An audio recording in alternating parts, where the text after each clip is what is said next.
Yeah, well, I was in Albany about 1974. Albany was a bad place. It was a dangerous place to be in. You know what I mean? You had A wing, B wing, C wing, D wing, and I think that E wing too was a few sex offenders in there, or was that block? I can't really remember. Yeah, but anyway, I was in A wing at first, and then I moved along to C wing. Yeah. C wing, there's a lot of faces in it, mate. Some big, heavy people in there. And I walked in there and I thought, whoa, hold up, you know what I mean? And they put me on the twos. Was it the twos? No, on the ones, put me on the ones, on the left-hand spur as you go up the stairs. And my cell was right at the very end. And I was opposite a guy called Lowell Gibbons, big guy, curly hair, glasses, nice fella, mate, you know what I mean? And I made mates with a guy called Peter Kelly. Peter Kelly came up to A wing when I was there, gave me those t-shirts and all that. Become a white girl pal, Peter. And Peter had a fight with Lowell Gibbons opposite me. And Peter was very wicked, Peter Kelly. He had a fight with him once, bashed him up. And then it happened again, but it happened in the toilets. My spur faced the recess around the staircase. You could see it, you could see it quite well, yeah. And I remember Peter Kelly coming down the stairs, running in there, and I could hear him and Lowell having an argument. And Peter Kelly stabbed him up about 3 times, but not big stab, but stabbed him up, mate. Lowell Gibbons went downstairs, didn't grass him up, nothing like that, took him to the hospital. He got sorted, come back, and him and Peter become pals again. It's just mad, you know what I mean? But I've seen Toby Ludlow go into people's cells, mate, right tooled up, you know what I mean, and do people really bad. Really bad, you know what I mean? You don't know what's happening to them. You see them go out on the stretchers. No one says nothing, you know, everybody's kept quiet. You know, but Togi, my mate, I mean, there's a lot of things about Togi, but he was dangerous. He was dangerous, and when he walked about, you knew there was something going down. Yeah, he was always tooled up. He'd always plunge people, mate. He didn't care. He didn't care who you were, you know what I mean? He didn't care who you were, what you are. He'd still plunge you up in the face of consequences after, you know what I mean? And as I say, when I was there in 74, I think I've said it before, but it's part of the story, yeah? When the guy on the freeze, the gay guy, didn't want to get a transfer, a lot of the guys on my wing, a lot of the guys were hitched up with other guys. I'm not joking, seriously. And this guy was really feminine, really good looking guy, you know what I mean, but really feminine. And it was getting transferred. This is what happens, a couple of fights, a couple of bad things happened in there over transfers. The gay guy was involved with someone and didn't want to get a transfer, wanted to stay there, and they said, no, you've got to go. And what he'd done, it set light to its cell. In them days, there was no them sheets around the mattress to stop the fires and all that kind. Just the mattress itself, you know, just a foam mattress. And this thing set light to the foam mattress, and then it lit up. It lit the whole place up, yeah. Couldn't put it out. You know, you can't put that out. Once it starts, you can't put it out, you know. And screaming and shouting, and there's all these black things floating around the wing. I mean, I was downstairs. I never even see it. I mean, it was over the far side, yeah. But it was still on our wing, but it was over the far side. I never see it, but you could hear geezers shouting at the windows, you know, what's happening. And evidently, there was all these black things flying around the spur, you know. And this cell was alight, and the screws come up, turn on it, try to open the door. But all the electrics are burnt out, so it couldn't open the door. And this cell was alight. I mean, Albany prison cells were only tiny, you know, they weren't very big. And all he was there for was to sleep and nothing else. He wasn't there to stay there like you know, 24/7. It was just in and out quickly, you know. And of course, all the cells are wood.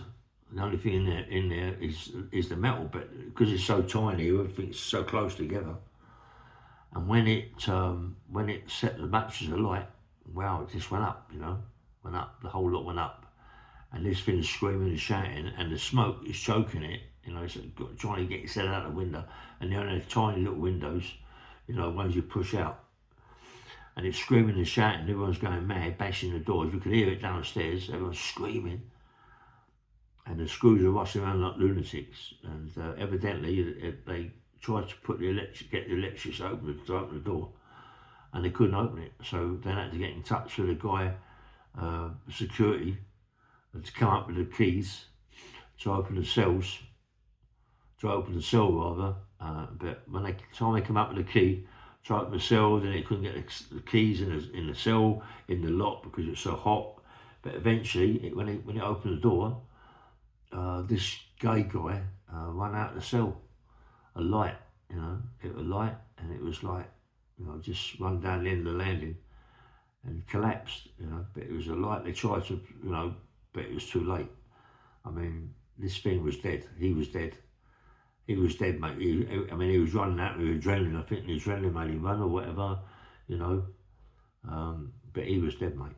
You know, they reckon that the whole of the floor, of the landing floor, the tiles, his feet was all over there, you know, all the skin. And when you know, the skin was everywhere, you know, and the whole lot was alight. And they got extinguishers out, and people were going mad because of the smoke. And it was late, you know. This wasn't like in the daytime. This was at night time, you know. And they couldn't really unlock people because there's no screws around, you know what I mean? So eventually they had to get help and shut the gates. Each Spur's got a gate, you know. Just shut the gate up and let the guys out of the cells, because there was smoke everywhere, you know. People were choking, you know what I mean? And the better smoke went everywhere. In the end, they just let everybody out, you know. And there was screws everywhere, mate, going mad. Yeah, you know, I was like, you know, and I've seen a couple of things like that. I mean, I was involved with one exactly the same, you know what I mean? This gay geezer called Jackie, I did say it before, but, you know, this gay guy called Jackie looked like was the penguin, looked like the penguin of Batman. I swear on my life, it's the same shape, and exactly like it, you know, the face, everything. And there was this guy that is madly in love with. This guy was ex-Marine, very quiet guy, but this guy, you could see, could march on a bit just by the way he was, his nature, you know, the way he was. Everybody sort of like kept away. This guy never ever spoke. Obviously, let's talk, but never said nothing. You could never hear him say anything. Only when he was with Jackie, yeah. And they was banging love, them two. They was banging love, you know what I mean? And it's a shame to see that, you know what I mean? But anyway, him and Jackie was always together. Wherever they come out of the cells, they was always together, you know what I mean? And because this Jackie was getting transferred, I think it done about 12 years as a lifer, I'm not quite sure, big bit of bird, was getting transferred to a DCAT. Didn't want to go, wanted to stay in Albany, but once you've been transferred, you know what I mean? And this wedge didn't want to go. It was going in the morning, and this wedged up, you know, wedged up with nails, wedged up with a piece of wood, and screws tried to get in, couldn't get in. And when they opened the flap, because they had a big flap on the front as well, and when they opened it up, they see that this thing, this Jackie, tried to kill itself. You know, it's mad. You know, so when it never had a flap on the front, it only had a spiral Sorry, I don't think I can't remember. It's a long time, but I think it's just a spiral, if I remember. Yeah, over the bed. Yes, right, just a spiral, no flap. Yeah, but when they eventually tried to open the door, get the door open about an inch, maybe not as much as that. And when they see the state of Jackie, what she or he done would cut wrists, the legs, everything, arms, cut himself to pieces. Blood was pouring out everywhere. Where they smashed the door to try and get in, they put wedges so far under the door, and the nails, what was into the concrete, they couldn't. And she or he couldn't pull them out, because they'd gone too far, and the screws couldn't get in because of that little gap. And so, like, it got to a stage where everybody's trying to bash the door down. It was me, Johnny Barry, smashing the door. We couldn't get in there, and then Johnny Barry went, because the guy upstairs, the gay guy upstairs, because the fire was so bad, that to do the door, acro the door, or anyway, it's all loose as brickwork, so they've got acros up there. So me and Johnny Barry went up there and took the acro down. It was all like, we couldn't really, we got it in the end, but it was all bolted up and barred, but we couldn't use it. And the screws, you come up there and undone this and undone that. We got it, took it downstairs, and that acroed the door off, and got in there. This Jackie was virtually nearly dead. I mean, it just cut itself to pieces, back to the legs, arms. It didn't do anything about the face, because it was like gay, innit? And the face is what, but it was ugly. It looked like, I told you, it just looked like like what was it? Anyway, so the penguin, it looked like a penguin. So anyway, when they rushed in with the doctor and everything, they come out with stretchers, this thing was like in a bad way, mate. And the boyfriend, or the whatever, I know it's a bit funny saying that, but the boyfriend that's the first time I've ever heard the boyfriend screaming, crying, going mad. I mean, really, it just went absolutely crazy.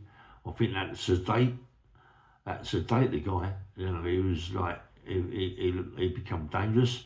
That sedate him, and me and Johnny Barry, we opened the door, and we got a recommendation from the government. Oh dear, there was murders about the Burberry. They took. Oh, it's crazy. They give us no time off. We didn't do that for the time off. We do it to save the guy's life. But if they're going to give you something, give it here. You know what I mean? Don't just take the piss and give you days. But anyway, that place, mate, Albany, was a bit mad. I'm seeing some bad things. I'm going to give one day, I'll just do a great thing about Albany Prison when I was there and what I've seen. But, but it was one of the best prisons that I've ever been in, Albany, because of what you could do, and what you could get away with. You know what I mean? It was proper. Anyway, bang bang, I'll do one later. Yeah? Bye.